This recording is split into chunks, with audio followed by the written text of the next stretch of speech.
हर्षित landmark, सपनों का घर जैसा आप चाहते हैं हम बनाते हैं। 1, 2 एवं 3 BHK ready position flats. Call 9827321321। Gwalior से एक बड़ी खबर जहां पर ज्योतिरादित्य सिंधिया का रोड शो जारी है। इस पर हाई कोर्ट में सुनवाई हुई है, ग्वालियर बेंच में सुनवाई हुई है। कोर्ट ने राज्य सरकार से आधे घंटे में जवाब मांगा है। 2:30 बजे फिर इस याचिका पर सुनवाई होगी। रोड शो की परमिशन कैसे दी, किन नियमों के तहत दी गई। नासिर गौरी हमारे सहयोगी फुल लाइन पर जुड़ चुके हैं। रोड शो को लेकर याचिका लगी थी, इस पर सुनवाई हुई है, क्या कुछ कहा है कोर्ट ने? नासिर, देखिए राहुल, ये अभी इस वक्त की सबसे बड़ी खबर है कि जबलपुर हाईकोर्ट की जो बेंच है उसने राज्य सरकार से पूछा है कि आखिर ज्योतिरादित्य सिंधिया की जन आशीर्वाद यात्रा निकल रही है, यानी कि रोड शो निकल रहा है, मेगा रोड शो नाम दिया गया है, तो वो आखिर किस परमिशन के तहत दिया गया है, किन नियमों के तहत दिया गया है? क्योंकि शहर में धारा 144 लगी हुई है और ऐसे में जो पिटिशनर है डोंगर सिंह, उसने पिटिशन लगाई थी कि जब धार्मिक कार्यक्रमों को आयोजन नहीं दी जा रही है तो ज्योतिरादित्य सिंधिया के रोड शो को परमिशन कैसे दी गई है? क्योंकि जिस तरह का जो माहौल दिख रहा है, हजारों की संख्या में लोग जमा हैं और उसी को लेकर उसने जो पिटिशनर उसने कहा था कि इससे कहीं ना कहीं कोविड फैलेगा और उसको लेकर हाईकोर्ट ने ये मामले को गंभीरता को समझा, क्योंकि अर्जेंट हेयरिंग में ये पिटिशन फाइल की गई थी, रिट पिटिशन थी ये, तो उसको लेकर राज्य सरकार से आधे घंटे में जवाब मांगा है। 2:30 बजे फिर दोबारा से इस पे सुनवाई होगी। तो कहा जा सकता है कि कुछ बड़ा डायरेक्शन इस पिटिशन पर दिया जा सकता है, जैसा कि जो पिटिशनर है उसकी तरफ से चीफ सेक्रेटरी, प्रमुख सचिव, कलेक्टर ग्वालियर और मुरैना कलेक्टर एसपी को पार्टी बनाया गया है।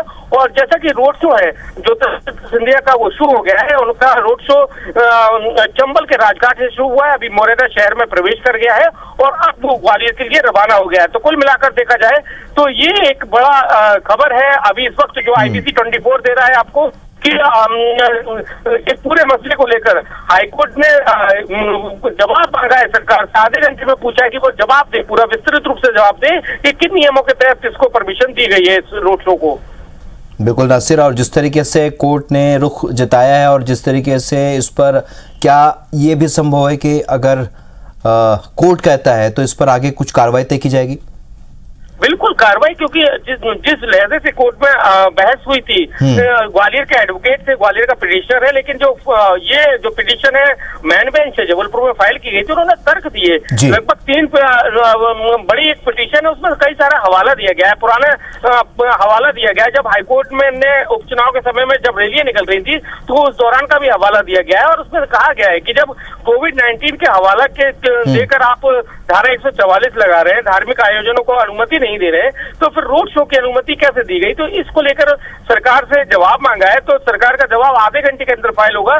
तो माना जा सकता है कि अगर हाईकोर्ट गंभीरता से लेता है तो कोई बड़ा डायरेक्शन जो कलेक्टर है, एसपी है, जो दोनों जिले के, क्योंकि ये रोड शो है ग्वालियर और मुरैना में हो रहा है, तो चलिए नासिर, सभी को इंतजार होगा 2:30 बजे का। 2:30 बजे में कुछ वक्त बचा है, ऐसे में पता चल जाएगा कि आखिरकार कोर्ट का क्या रुख होता है। इस जानकारी के लिए बहुत बहुत शुक्रिया नासिर आपका। ज्योतिरादित्य सिंधिया के रोड शो पर हाई कोर्ट की ग्वालियर बेंच में सुनवाई हुई है। कोर्ट ने राज्य सरकार से आधे घंटे में इस बात पर जवाब मांगा है कि किस नियम के तहत रोड शो पर अनुमति दी गई, किन नियमों के तहत रोड शो की परमिशन दी गई, हाई कोर्ट ने पूछा है। आधे घंटे बाद सरकार को इस पर जवाब देना है। 2:30 बजे हाई कोर्ट की ग्वालियर बेंच में इसकी फिर सुनवाई 2:30 बजे होगी।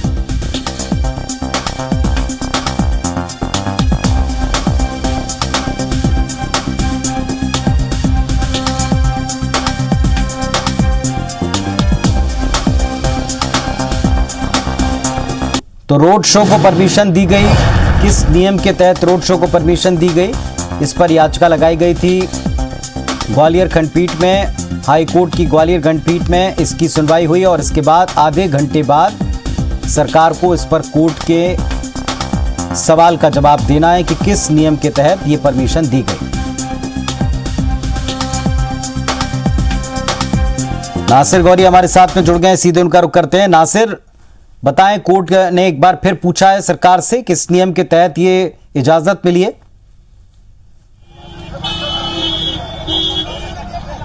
देखिए, जबलपुर हाईकोर्ट में एक पिटीशन फाइल थी। डोंगर सिंह है ग्वालियर के, उन्होंने ये पिटीशन दायर की थी। उसमें ये कहा था कि जब कोविड-19 के तहत धारा 144 लागू है, धार्मिक कार्यक्रमों को अनुमति नहीं दी जा रही है, तो ऐसे में ज्योतिरादित्य सिंधिया के रोड शो को परमिशन कैसे दे दी गई।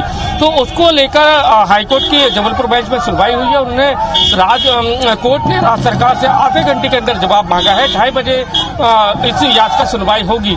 तो कुल मिलाकर देखा जाए तो डोंगर सिंह ने जो याचिका लगाई थी उसमें राज्य सरकार यानी कि चीफ सेक्रेटरी को, प्रमुख सचिव को, Gwalior collector, Gwalior SP, Morena collector को, क्योंकि ज्योतिरादित्य सिंधिया का जो रोड शो है वो मुरैना के चंबल राजघाट से शुरू हुआ है और ग्वालियर आएगा। तो लगभग ये जो रोड शो है वो शुरू हो चुका है, मुरैना पहुंच चुका है, मुरैना से रवाना होकर ग्वालियर के लिए आ चुका है। तो ऐसे में माना जा रहा है कि जब राज्य सरकार से जवाब मांगा गया है तो कुछ न कुछ बड़ा डायरेक्शन हो सकता है। देखिए, मैं ग्वालियर पर खड़ा हूँ, आप देखेंगे कि कितने लोगों का जमावड़ा है। लोग ज्योतिरादित्य सिंधिया के जो रोड शो है उसकी अगुवाई के लिए यहाँ पर लोग मौजूद हैं। तो हजारों की संख्या में यहाँ पर भीड़ इकट्ठा हो रही है और उसी को लेकर ये पिटीशन है वो दायर की गई है। कहा गया है कि सीधे सीधे जो कोविड के जो नियम है उनकी कहीं ना कहीं अनदेखा किया जा रहा है। और उसी को लेकर कोर्ट ने राज्य सरकार से पूछा है कि आखिर इस रोड शो को किस नियमों के तहत परमिशन दी गई है। तो इस पर राज्य सरकार से जवाब मांगा गया है। तो ऐसे में देखना होगा कि राज्य सरकार की तरफ से किस तरह का जवाब है वो आता है। चलिए, तो जो तस्वीरें हम देख पा रहे हैं ये तैयारी की तस्वीरें हैं। जाहिर तौर पर जब सिंधिया का काफिला इस पे जुड़ेगा या वो आएंगे तो इस काफिले में लोग और ज्यादा जुड़ जाएंगे। जाहिर तौर पर यहाँ प्रशासन के लिए दोहरी चुनौती है, एक तो जवाब भी देना है और इसे भी संभालना है।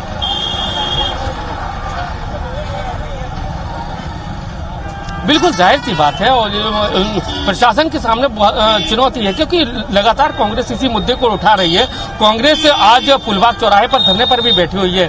सैकड़ों की संख्या में वहां पर भी लोग जमा है। उनका सीधा कहना है कि वो जनहित के मुद्दों को लेकर आंदोलन करते हैं, तो धरना प्रदर्शन करते हैं तो उनके ऊपर FIR दर्ज हो जाती है। उन्होंने हवाला दिया कि भितरवार में जब बाढ़ पीड़ितों को लेकर उन्होंने धरना प्रदर्शन किया तो 1200 से ज्यादा लोगों पर FIR दर्ज की गई।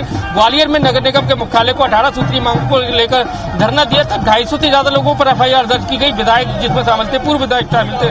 तो ऐसे में ज्योतिरादित्य सिंधिया के जो रैली निकल रही है, जो उनका जन आशीर्वाद यात्रा नाम दिया गया है, हालांकि ये मेगा रोड शो के रूप में है और आप देख ही सकते हैं कि हजारों की संख्या में, इसलिए जो प्रशासन है काफी सख्ते में कि आखिर वो करे तो क्या करे, क्योंकि राज्य सरकार के आधा दर्जन से ज्यादा मंत्री हैं वो इस रोड शो में खुद शामिल है।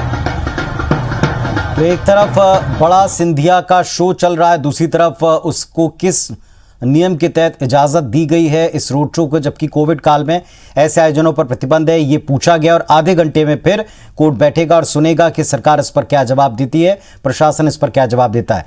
शुक्रिया आपका इस पूरी जानकारी के लिए, पूरी डिटेल के लिए।